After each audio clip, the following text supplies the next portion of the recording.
Hello दोस्तों, जय Shukla YouTube channel पर आपका स्वागत है। आज मैं आपको डराने के लिए भूतों की बहुत ही डरावनी और कुछ ऐसी कहानियां लेकर आया हूं जिन्हें सुनने के बाद आपको बहुत मजा आएगा। मेरा नाम आरती है। ये मेरे साथ घटी बिल्कुल सच्ची घटना है। मैं एक आईटी कंपनी में काम करती हूँ। लॉकडाउन शुरू होने से पहले ही मुझे वर्क फ्रॉम होम मिल चुका था, तो मैं मेरे गांव में मेरे पेरेंट्स के घर पर पहुंच चुकी थी। मेरे पापा ने शहर में ही रुकने का फैसला किया था, इसीलिए मेरे घर पर सिर्फ मैं और मेरी माँ, हम लोग अकेले थे। मेरा घर एक रॉ हाउस था, जहां बहुत सारे घर एक साथ बाजू में चिपके हुए होते हैं। एक रात मेरी मॉम मेरे बाजू वाले के घर पर गई थी, काम में थोड़ा हाथ बटाने के लिए और थोड़े गप्पे लड़ाने के लिए। आज मेरे पास ज्यादा कुछ करने के लिए नहीं था, इसलिए मैं बेड पर जल्दी सोने चली गई। बहुत सारी करवट बदलने के बाद भी मुझे नींद नहीं आई। उसी वक्त मैंने कुछ आवाज सुनी।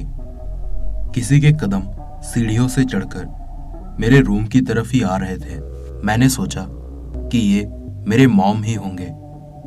वो पैर मेरे रूम के सामने आकर रुक गए। फिर कुछ 1 मिनट बाद वो पीछे मुड़कर फिर से नीचे की तरफ चले गए।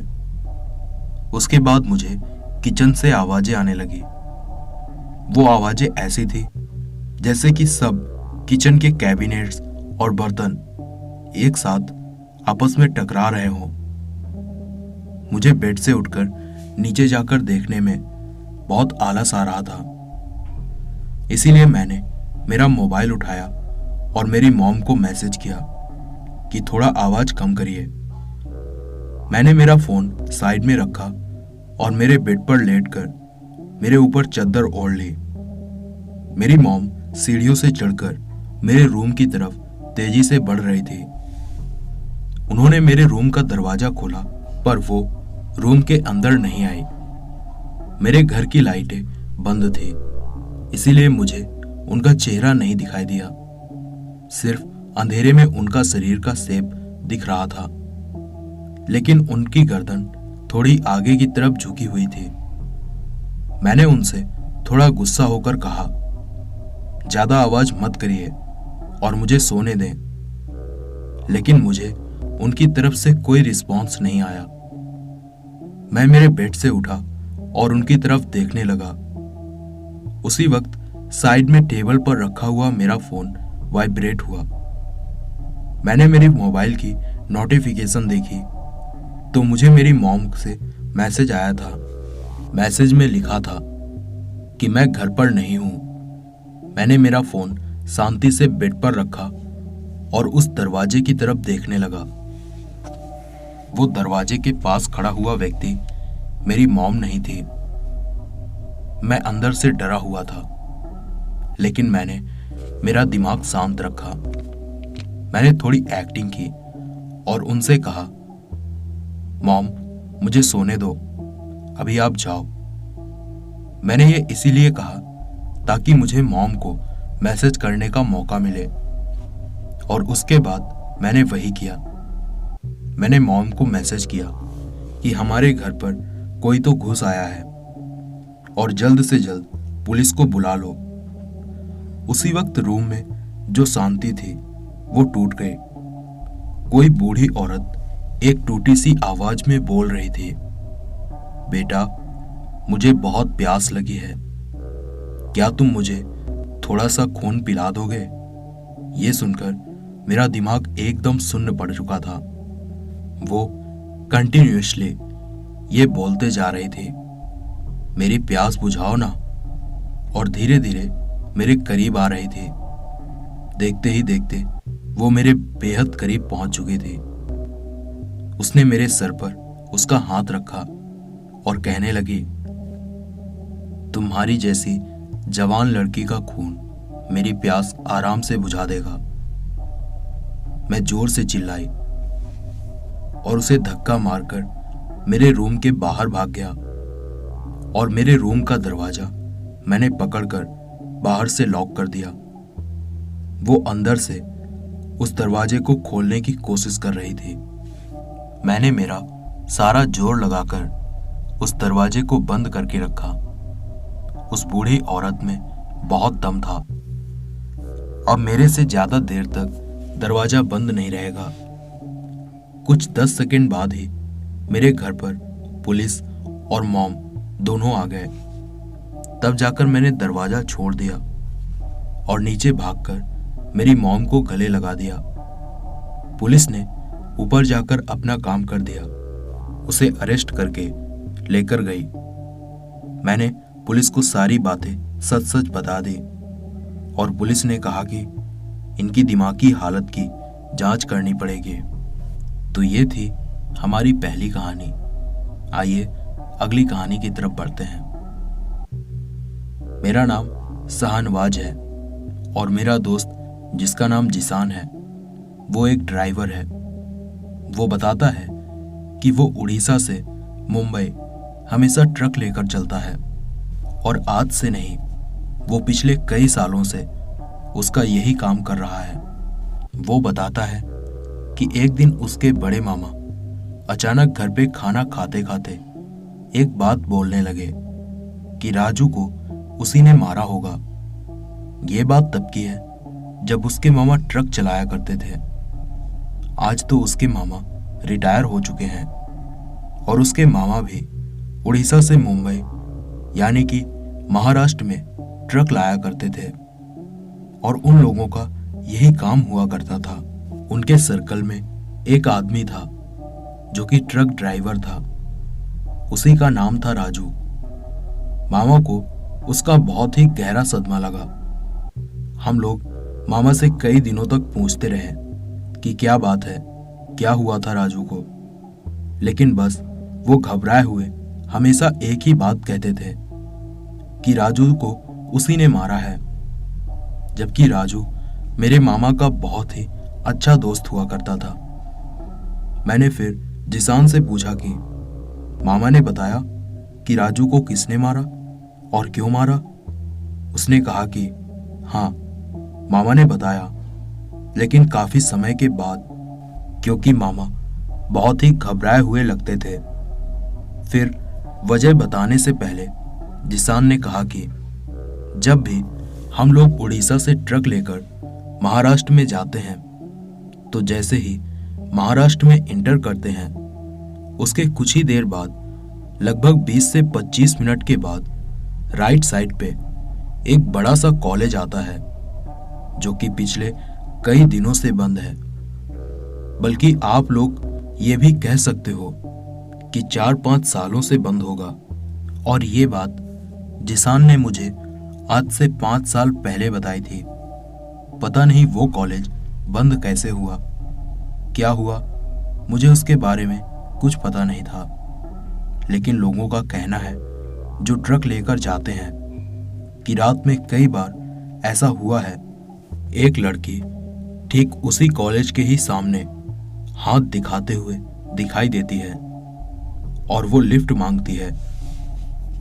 कई लोग ऐसा कहते हैं कि वो भूत वूत नहीं है, वो बस लिफ्ट मांगती है। उसे आगे तक अगर छोड़ दो तो कुछ भी नहीं होता है। लेकिन वहीं दूसरी जगह कई लोग ऐसा कहते थे कि वो एक आत्मा है। ये बात कभी समझ में नहीं आई। हालांकि जिसान ऐसा बोलता है कि मुझे तो कभी ऐसी कोई लड़की दिखाई ही नहीं दी। इसी के साथ जिसान का ये बोलना है कि जब मेरे मामा ने रिटायरमेंट लिए थे, ठीक उसके 2 साल के अंदर ही मैं भी ट्रक ड्राइवर की नौकरी ज्वाइन कर चुका था और ट्रक लेकर जाया आया करता था। अब कहानी पर आता हूं। होता कुछ ऐसा था कि जब भी वो लड़की किसी को हाथ दिखाती थी और कोई अच्छा इंसान होता जो उसे आगे तक छोड़ देता तो उसे कोई दिक्कत नहीं होती। लेकिन हाँ, अगर किसी की नीयत उस लड़की पर खराब हो जाती तो वो लड़की उसे बहुत बुरी मौत मार देती थी। ऐसा ही कई सारे लोगों का कहना था। कुछ लोग ऐसा भी कहते थे कि वहां पर हमेशा कोई ना कोई बुरी घटना घटती ही घटती है। कभी तो ऐसा भी होता है कि जब भी ड्राइवर ट्रक चला रहा होता है तो ट्रक अपने आप ही दाएं या बाएं ले लेता, जिसकी वजह से ट्रक ड्राइवर का एक्सीडेंट हो जाता। कई सारे ड्राइवर उस रास्ते से, या फिर यूं कहिए कि उस रास्ते से देर रात में गुजरने के लिए डरते थे।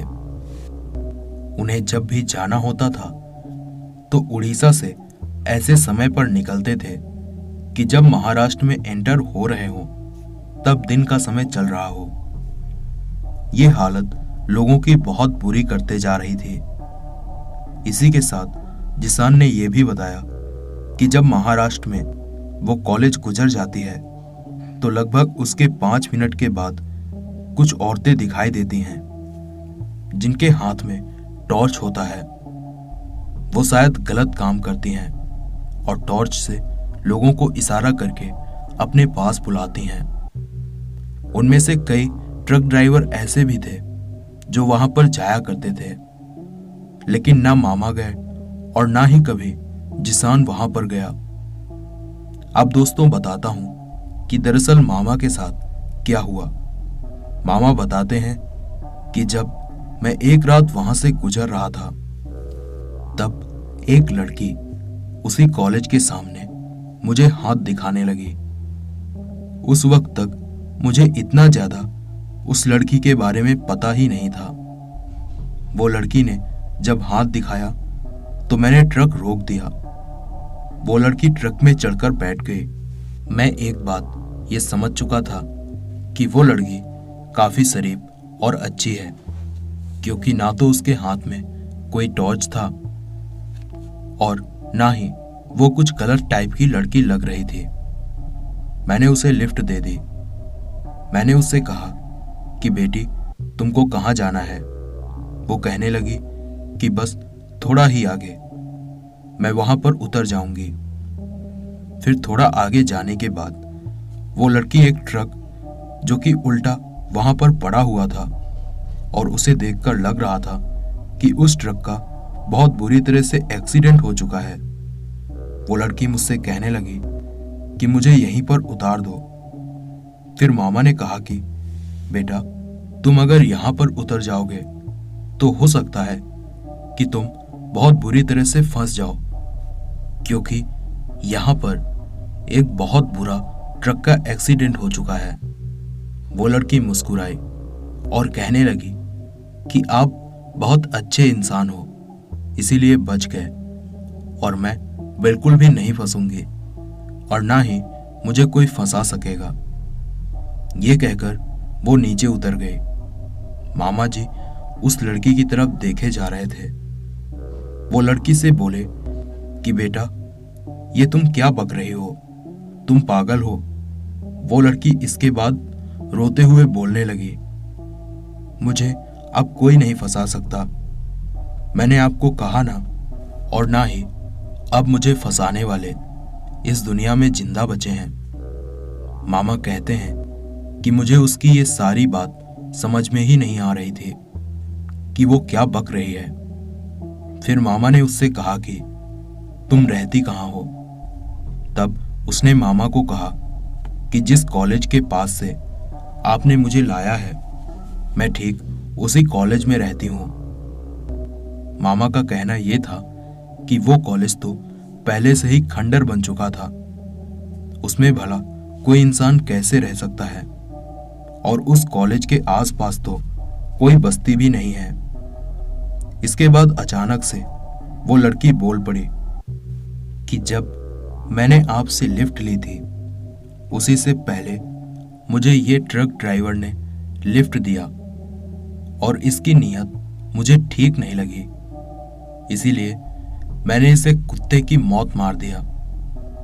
वो लड़की जब ये बात कह रही थी तो अचानक से उसकी आवाज बदल रही थी, मानो जैसे एक नॉर्मल लड़की बात करती है। आवाज बदलते बदलते एकदम भारी सी आवाज हो गई। शायद जब शेर गुर्राता है तो आवाज जैसी आती है उतनी ही जोर की आवाज और भयानक आवाज में अब वो लड़की बात कर रही थी। मेरे मामा ये सब देखकर बहुत डर गए और मामा बताते हैं कि मन ही मन मैं ऊपर वाले का नाम लेने लगा। लेकिन फिर मैंने उससे पूछा कि बेटा एक बात बताओ, तुम्हें ऐसा करके क्या मिलता है और तुम क्यों लोगों को मारना चाहती हो? उसने बताया कि आज से कई साल पहले जब मैं इसी कॉलेज में पढ़ती थी तो एक दिन मैं अपने दोस्त के घर से अपने घर जा रही थी। जैसा कि ये नेशनल हाईवे है तो यहाँ पर मुझे गाड़ियाँ नहीं मिलती थी जो मुझे अपने घर तक छोड़ दें, और उस समय शाम का काफी ज्यादा वक्त हो चुका था। लगभग 6:30 से 7 बज चुके थे। तो मैंने एक गाड़ी वाले से लिफ्ट मांगा। उस ट्रक ड्राइवर ने मुझे लिफ्ट तो दी, लेकिन ट्रक को आगे चलकर साइड में रुकाकर मेरे साथ गलत करने लगा। मैंने जब चीखना चिल्लाना चाहा तो उसने मेरा मुंह दबा दिया और मेरा रेप करके मुझे जान से मारकर फेंक दिया। बस उस दिन से मैं जितनी भी बुरी नीयत वाले हैं उनसे अपना बदला लेती हूं। फिर वो आत्मा कहने लगी, ये लड़का भी ठीक वैसा ही कर रहा था। पैसे देकर ये मेरा मुंह बंद कराना चाहता था, लेकिन इसे क्या पता था कि मैं एक आत्मा हूं और ये मेरा कुछ नहीं बिगाड़ सकेगा। इसीलिए इसे मारकर मैंने अपना बदला लिया। फिर मामा कहने लगे कि इन सब की जान लेने से क्या मिलेगा? जिसने तेरे साथ गलत किया है, अगर तू उसकी जान ले ली है और उसे अगर तूने मार चुकी है तो तू अपनी दुनिया में लौट जा। यहां पर तेरा कुछ नहीं होगा। लेकिन वो कहने लगे कि नहीं, मैं जब तक इस धरती पर हूं तब तक उन सभी लोगों को जान से मारती रहूंगी जो मुझ पर गंदी नजरें डालेंगे। मामा बताते हैं कि वो कॉलेज खंडर कैसे पड़ा था ये तो उन्हें नहीं मालूम, लेकिन हाँ, हो सकता है कि उस लड़की के हादसे के बाद से वो कॉलेज को शायद बंद कर दिया गया हो। इसके बाद मामा वहां से दुआ पढ़ते हुए निकल गए और फिर दोबारा कभी उन्हें वो लड़की नहीं टकराई। लेकिन हाँ, कुछ जानने पहचानने वाले ट्रक ड्राइवर जो अक्सर मामा को ऐसा कहते थे कि हमें भी आज वो लड़की दिखाई दी, और कई लोगों का ऐसा कहना था कि हम लोग तो रुकते ही नहीं हैं जब वो रात में हाथ दिखाकर लिफ्ट मांगती है, लेकिन अगर हम नहीं रुकते हैं तो आगे कुछ ही किलोमीटर के बाद वो लड़की दोबारा दिखाई देती है, और कई बार हमें डर के मारे गाड़ी रोकना पड़ता है, क्योंकि अगर हमने गाड़ी नहीं रोकी तो कहीं हमारे साथ भी कोई दुर्घटना ना हो जाए। मामा बताते हैं कि इसके बाद तो जो राजू मेरा दोस्त था, मैंने उससे भी ये बात कही थी, लेकिन वो शायद इन बातों पर विश्वास ही नहीं करता था। उसका कहना यह था कि ऐसा कुछ नहीं होता है, और हाँ, वो मेरा दोस्त था, इसीलिए मैं जानता हूं कि वो नीयत का भी साफ और अच्छे दिल का लड़का नहीं था। शायद इसीलिए वो बहुत बुरी मौत मारा गया। बताते हैं कि उसकी लाश जब मिली तब वो ट्रक के नीचे दबा हुआ था, और काफी समय तक ट्रक के नीचे दबा हुआ रहने की वजह से उसकी डेड बॉडी भी पिचक गई थी। इसके बाद मामा बताते हैं कि मैं उसके 1-2 साल के बाद ही वैसे भी रिटायरमेंट लेने ही वाला था, तो इसीलिए मैंने रिटायरमेंट और थोड़ा जल्दी ले लिया उस डर की वजह से। तो दोस्तों, ये थी शाहनवाज जी की कहानी। उम्मीद है दोस्तों आपको ये कहानियां जरूर पसंद आई होंगी। भूत प्रेतों से जुड़ी सच्ची और भयानक कहानियां सुनने के लिए जय शुक्ला यूट्यूब चैनल को अभी सब्सक्राइब कर लीजिए। मैं मिलता हूं आपसे कुछ सच्ची और डरावनी कहानियों के साथ। Take care.